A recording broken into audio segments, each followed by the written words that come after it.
thì là thứ ba.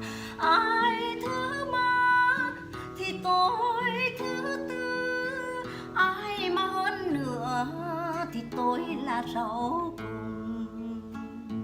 Ở đây muốn sự chỉ thế thôi, tranh nhau hơn thiệt, buồn ơi là buồn